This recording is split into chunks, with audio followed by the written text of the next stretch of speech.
Hi everyone, welcome back to the channel. I'm Ray Jesus from the Consumer Review, and today mag-unbox tayo ng isa sa tatlong fitness devices na nilabas ng Huawei nitong October 27 sa Philippines. What we have right here is the Huawei Band 4. So this is the box. What we have here is in graphite black, okay? And meron siyang konting specification sa likod. So let's see what's in the box. Alright. We have, okay, dito muna tayo magsimula. We have the warranty card, and this is the, I think this is a quick start guide. Yes, it is the quick start guide. So let's just put it aside, and this is the watch itself. Alright, so meron pa tayong konting stickers dito like IMEI. And ano to? So there's also like an instruction kung paano i-charge yung band, and we'll check that out later on.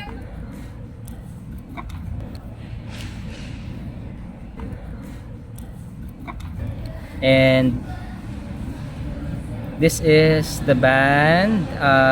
Oops, tanggalin mo natin itong sticker.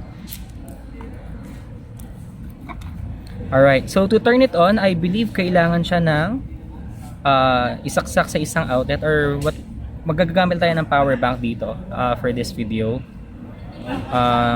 So I think we just have to remove the strap. Let's press this button to release, and then let's plug it like that. Ayun, nag-vibrate na siya. Let's just wait for it to power up. Yan. Alright, so it's asking for us to set it up. Paano ba to? Ayan. Let's select English. Please install Huawei Health on your phone and add the device Huawei Band 4064. Siguro ito yung model niya. Okay. Gamit tayo ng Huawei Mate 20 Pro to pair it. So I have the Huawei here, Huawei Health, add device, Smart Band, and Huawei Band 4. So let's click on pair, allow. Ayun, so nakita siya agad. Let's just wait for it to pair. Ayun, so nag-vibrate ulit siya. And let's just tap on the check. And I think it's already connected. Done. Alright.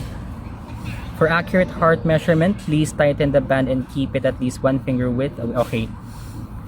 So ito, before we go to the Huawei Health app, let's just see what's in the band. So, meron siyang default na watch face. I believe you can customize this one and install watch faces. It has different modes as well. Balik ko lang yung strap dito. And just give me 1 second. I'll just wear this band. Alright, so we're now wearing the Huawei Band 4. So, this is how it looks like kapag suot. Ayan. So, meron din siyang feature na nakita natin, no? Sumindi siya na parang lift to wake. So kapag gusto mong tumingin ng oras or notification, just lift it like that and lalabas na siya. I believe this is the pre-installed watch face, ano? Let's check on the modes na meron dito. So just tap on this. And meron siyang steps, heart rate monitoring, sleep tracker, workout mode. I believe meron kang 9 different or 8 or 9 different workout modes dito. Let's see, you can do outdoor run, indoor run, outdoor walk, indoor walk, outdoor cycle, indoor cycle, elliptical, rower, and free training. So let's try one here, outdoor run. You can even set your target. So pwedeng by distance, duration, or calories na mababurn. Let's go back, swipe left lang.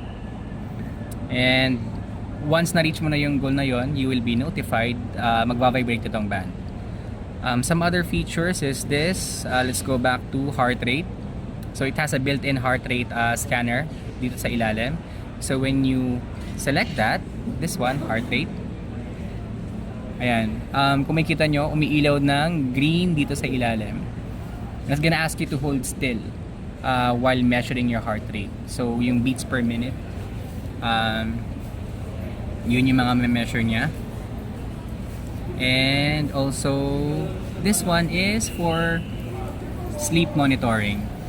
I haven't really tried it, or I don't know how this one works, pero I think it knows when you're already asleep And you can also check some features like the watch faces, which you can change. So currently ting meron tayo. And let's use this one. So ito na yung watch face nyo. Alright, thank you guys so much for watching for the unboxing of the Huawei Band 4. Alright, stay tuned.